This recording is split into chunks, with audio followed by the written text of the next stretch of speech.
They just made it in time for the winery tour, so we're gonna go into the winery and see what is in there.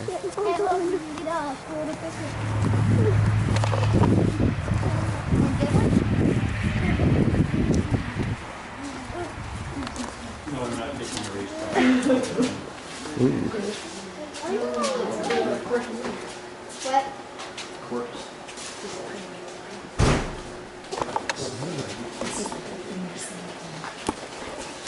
Well, welcome to our winery. I'm going to be drinking a lot of water while I talk because my voice is kind of drying out from the talk, so I'm fine with doing that. So we're an Alberta cottage winery.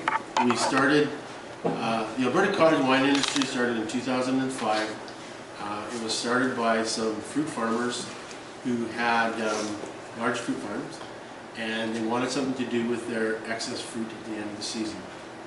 So they went to AGLC and Alberta Ag and said, they had a plan, and they said, this is what we'd like to do, is start making fruit wines.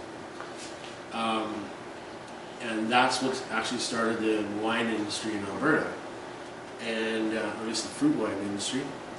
And my wife and I, we actually came in from a different side.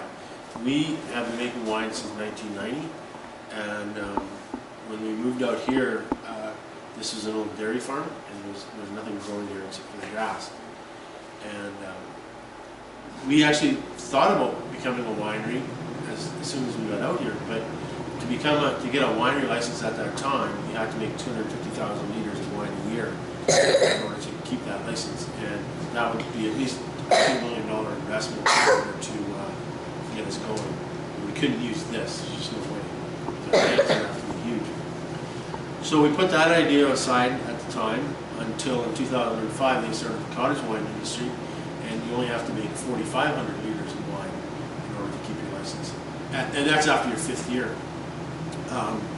And we figured that was well within our wheelhouse because we were already making lots of wine in our basement, which we've been doing for years and years and years. So we started the process by, we had to break the land and get plants here because there was nothing here. So over the course of 5 years, we were working full time, and so in the summer we worked in the evenings and weekends, and we got our crop planted and picked a lot of rocks. And, we ended up in 2010 we sold our first bottle at the 104th Street Market in Edmonton. That was in August of 2010. So we've been doing this for just our 4th year, I guess. We only have the 2 wines so far because we're waiting for our Carmen Jewel sour cherries to grow. As I said, we got into this as a winemaker, not as a fruit farmer, so we're trying to develop our fruit farm right now. So we're hoping to get, I think we're only going to stop at 5 wines once we get that far. So we're thinking of obviously making the cherry, which we might make as a fortified wine. And then we're thinking of maybe a bumbleberry where we combine the raspberry, the rhubarb, and the cherries together. And then we've also talked about making sort of a carbonated wine, champagne, from possibly with the rhubarb. We're going to give that a try and see how that works out. We want to, we really don't want to be making like 10 or 15 different wines. We'd rather spend the time focusing on a small amount of wines and making sure that we do those right. So, sorry. So the process is such that we pick the fruit and we freeze it. We picked about 2,400 pounds in less than 3 weeks, which we just did the last month. And that was between my mother-in-law, myself, and my wife. 2,400 pounds is going to be 80 of those pails full. And those, we get about 30 pounds of fruit in each of those. It's smashed out, of course. So we pick the fruit, we freeze it. We do that for 2 reasons. One is just for convenience, because we're not ready to deal with the fruit right after we picked it. The other one is with the rhubarb. You need to, if you freeze it, it actually fractures the cell walls of the cells, and so you get a better extraction of the juice from the fruit than you would if you didn't freeze it. Once we've got all the fruit picked, we will then start pressing, because we like to work with the juice rather than with the pulp. It's just a lot cleaner. There's a bag that sits in here, and it acts as it collects all the pulp. And when we press it, we put about 2,000 psi in it. All the juice flows down into this pan over here, which again returns the juice to our 13-liter pails, which again are frozen. And that's just a convenience thing, because it takes us a month to get all the pressing done. Once we're ready to start making the wine, we bring them in, we thaw them, chuck them in the tank. We have a recipe that we like to use. And then now with these fruit wines, as opposed to a grape, it's the beauty of a grape is all you need is to squish the grape, and that thing will ferment because there's natural yeast in the air. There's a winery down in the States that's exactly what they do. They just crush the grapes, they leave the tank outside, they let natural yeast get into their grapes, and it ferments them and makes the wine. To me, that's a very dangerous thing to do, in the sense that you could lose your whole batch if somebody else got into your wine. But he sells out every year. Obviously, he makes good wine, but I couldn't run that risk. But that's the beauty of a grape. With these particular fruits, if you fermented just the fruits alone, you'd only get about 4% alcohol, because there's really not that much sugar in them. So we do a process called chaptalization, which is a big word, but all it means is you add sugar. So we add a certain amount of sugar. You can do a calculation. We measure the bricks. When we put everything in here, we measure the bricks. All the bricks is how much sugar is in your tank. Measure the bricks. We can do a calculation, and we know that if we add X amount of sugar to that tank, it'll give us X amount of alcohol. Our target is 12% alcohol. Once we start the fermentation process, which we do at a very cold temperature, we do it at 12 degrees Celsius in here. The yeast would prefer to be around 24 or 25 degrees, and they barely function at 12. But it allows us to go from a 3 to 4 day fermentation to a 6-week fermentation, and we think it does a better job, it gives us a better taste of wine. These tanks, when they're fermenting, you can actually put your ear to the tank. When a yeast uses glucose, it turns it to alcohol and CO2. So you can hear the CO2 bubbling when you put your ear to the tank. If we did this at 24 degrees, you'd probably hear it outside. That's how quickly they'd be fermenting.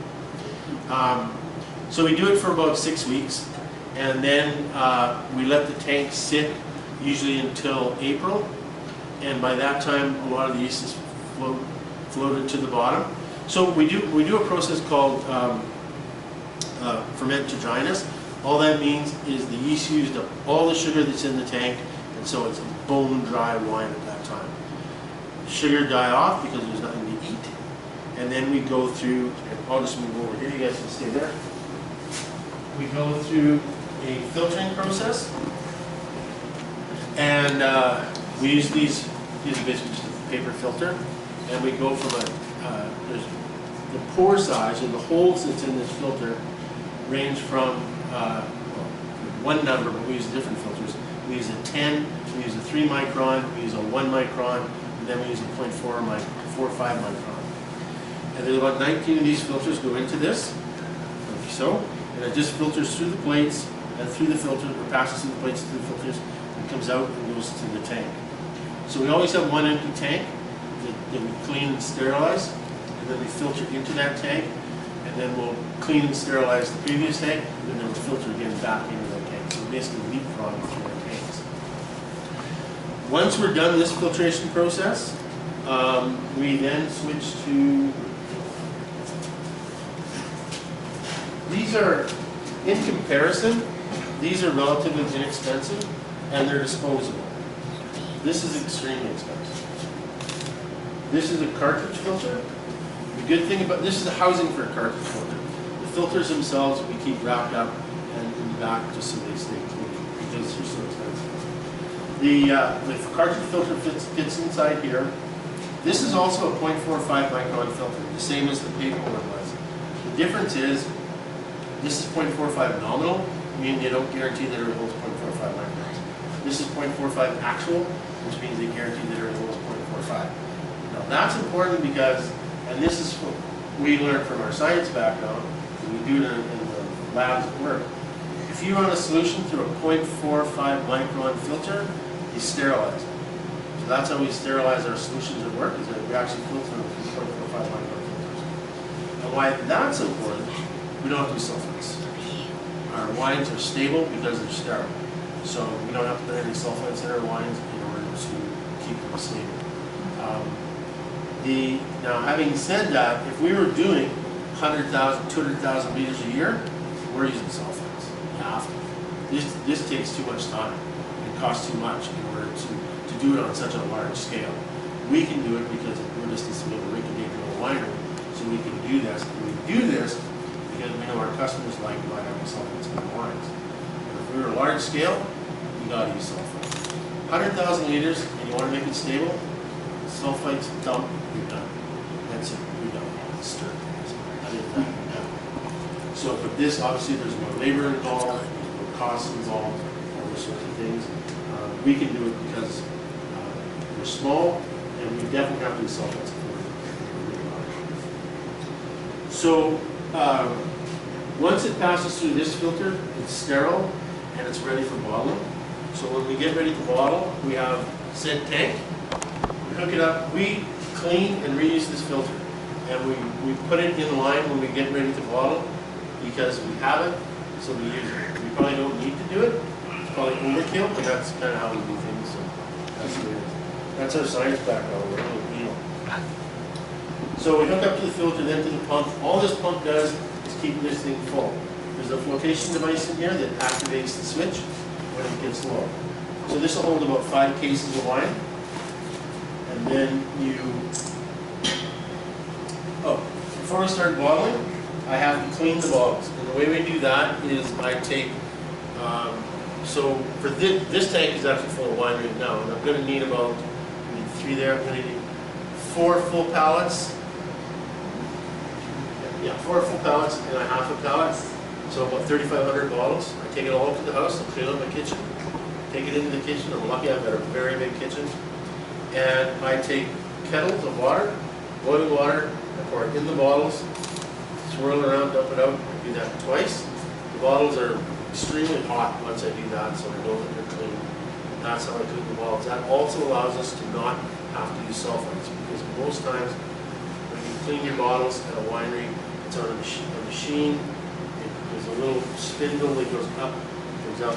This would be upside down, but I got some liquid in it. It would be upside down like this. This essentially just sprays sulfites into your bottle, and it cleans your bottle. Now, the amount of sulfites that they use can be argued that it imparts very, very little sulfites to your wine. And the guys out at Fallen Timber Meadery in just outside of Sherwood Park, out of Calgary, there's a bunch of young guys that run a meadery out there. And that's what they do, and they measured, after they've sprayed their bottle, they actually put water in their bottle, and then they took a sample of that and measured the actual sulfites that were in there. And it's like fractions, it's 0.001 parts per million or something like that. So it's really nothing. However, we still choose not to do that. But we probably could, but we still. So once the once the bottles are cleaned, they get all placed right behind you, and we get garage doors. So we have stacks of empty bottles there. And then we set up this station. This is where my wife works. She does all the bottle filling. My mother-in-law works here. This is where we do all the corking. And so to fill the bottles, we used to do this. And it goes right to 750 mils. Then they come over here and run a lot of corking. You hit the 2 buttons. It actually applies a vacuum to the bottle and it jams the cork. With synthetic corks, which is what we use, they, what we've, the reading we've done, they say that those corks over time can work their way out of the bottle in some cases. Now, time means years, and so the vacuum helps keep the cork in the bottle. Our wines are usually gone within the year. So we'll sell all of this year, and it'll be drunk pretty much all this year. So that really isn't a concern. The reason why we went with synthetic as opposed to the natural cork is you can get approximately 10% cork tape from natural corks, because there is bacteria and things that can get into the cork. And it can, we didn't want to lose that 10%, so we decided to go with synthetic cork. The other reason why we use synthetic is we're not aging our wines, really. They're out the door. Once they're bottled, they start going to the door about 2 weeks after the bottle. And consume rather quickly. And so there's no tannins in these wines. And when you have a red wine, it's the tannins that you're trying to break down, and that helps soften your wines. So in a red wine, even though in most cases oxygen is not your friend, because wine that's had too much oxygen will actually taste really fun. It tastes kind of burnt. But when you're aging a red wine, they always age them on their side. They use natural corks because you do need that cork to breathe. These things don't breathe. They're solid. And there is some micro-oxygenation that goes on inside the bottle that helps the wine age. So you do need to use natural corks for that. But in our case, we don't need to do that. And they just live with the 10% alcohol. So the final step we do is, this is just a heat shrink capsule. This makes the bottle look pretty. We just fit on like that, and on the table over there is my little heat shrinker. That thing just gets red hot, and I just stick it in for half a second, and it shrinks it right down. The one thing we learned this year, which I'm sure glad we learned, is we were doing 3 pallets of bottles to do our raspberry, and we planned on doing that over 3 days a bottle, with the 3 of us in it, myself, my mother-in-law, and Amy, do all that. And it would take us 3 days. And we had my nephew and his girlfriend help us this year. Honest to God, all we did was essentially put this thing on the bottle, and they took empty cases of wine, which meant I didn't have to do it, and I could stick to heat shrinking and putting cases away. And then another one of them took empty bottles and put them beside Amy, on the table beside Amy, so she didn't have to stop what she was doing and go over there and get bottles. Did that in a day. It made a huge difference, huge difference. And where I really noticed it was my mother-in-law had, I think my nephew wanted a cork or something, so she switched to doing these, and then sometime during the day she had to take a pee break or whatever it was. We ground to almost a halt because I had to start putting these things on the bottles, and I didn't realize just how much time it took. And so we will never have less than 5 people in there again. It's just insane. So we're going to be doing for this, that was about 2,400 bottles. We're going to have about 3,500 in the Barr. So we could do it in a day with 5 of us, but it'd be a long day. We're going to break it down into 2 relatively easy days. We're actually going to have coffee breaks. We're actually going to have lunch, all those things. And this, though, of all the things that we do out here, this is the easiest job. This is the most fun, and it's the easiest job for a number of reasons. A, we're all working together, so we're chatting, having a good time all day. The temperature's nice. And my wife and her mom, the first thing they do, we start about 8:30 in the morning, get the station all set up, pour themselves a glass of wine, drink wine all day. And so this really is our easiest and most fun, definitely our most fun job. Anything that's on the other side of the door is just another nightmare. So like all the reading and the picking and all that stuff, very time consuming. Because we do all of this ourselves, we do all the marketing and everything for the wine ourselves, it's time for me. Yeah, it's fine, it's the way it is, right? But we are, because we're an Alberta cottage winery, they allow us to sell at farmers markets, which has been really, really good because we do the big book. As well as we don't have to go to Connect Logistics. The reason why that's important is HLC charges us a markup on every liter of wine that we make. They charge us 70 cents a liter. If I go to Connect Logistics, it's $3.50 a liter. And so we're trying to stay under there as best we can. Except I found a loophole. They will do what's called cross-docking for me. So I do all the marketing. I call liquor stores. I get them to place their orders with me. When I have an order, say, for example, I just sent something to Jasper. They called, they want some wine. I get the box already, I put all the information in the box that needs to be there. I drive it to St. Albert. That's what Connect Logistics is. I drop it on the dock. They take my case and they put it on that liquor store's regular order for Connect Logistics. Set it right on top. They take it to Jasper for me. They charge me $6 a case for that. I can't drive it down for $6 a gas. Really generous. So the proximity that we are to Connect Logistics has worked out really well for us. And it's all just plain fun. So that's worked out pretty well. So now I have a distributor to all over. But the marketing side, if you're in Connect Logistics, they advertise on their website. You can go there if you're a liquor store. They'll tell you what's new at their store or at Connect Logistics. You can scan through all the products that they have, those kinds of things. I'm not in that database.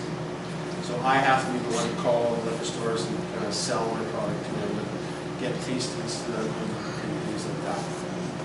But that's okay. That's a good thing for us. So that's what I do. My summers are hell, my winters are good. Which tip do you sell more of? Right now, it depends. I've gone to some markets where I haven't sold or very little of one or the other, and then the next market is completely change around. And at the end of the year, we usually are pretty close to people. So the raspberry is probably a little bit more popular, but I do sell a lot of those. It's like, for example, both of these wines act like whites because there's no tannins.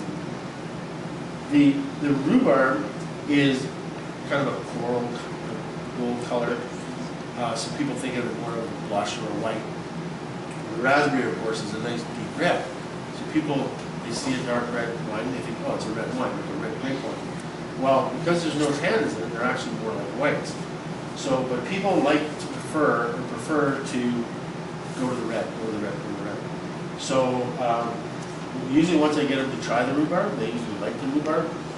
And so, I do tastings at the farmer's market, and I do charge for tastings because I go through a lot of wine doing the tastings. But I used to say I charge $1. You could have one or the other for $1. So people sometimes you get the raspberry and one of the rhubarb. I changed that up. I made the tasting smaller, so I do half-ounce tastings now. But for $1, you try both. And so that's what I cut off. Things you have to learn.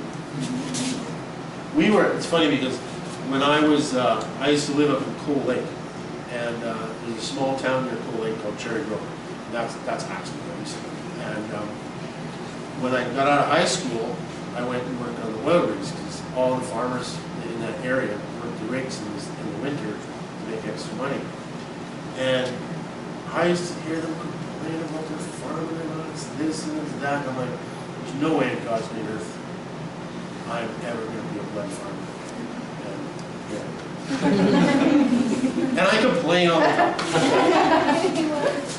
Thank you very much. Any questions?